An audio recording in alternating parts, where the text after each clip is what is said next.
আজকে বাংলাদেশের মধ্যে কি শুরু হয়ে যাচ্ছে? আমাদের ছোট ছোট বোনদের দর্শন করছে, গলা কর্তন করছে। কেমন জুলুমবাজ!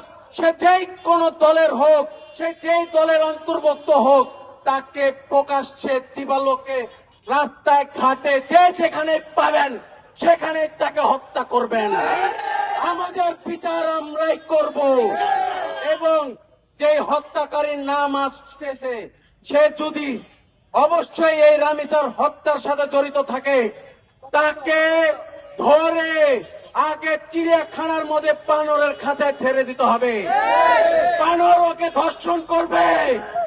বানর ধর্ষণ করার পরে প্রকাশ্যে রামিসার পরিবারের সামনে এবং বাংলাদেশের জনগণের সামনে তার পুরুষাঙ্গ এবং তার গর্দন কর্তন করে এই বিচার সম্পূর্ণ করতে হবে।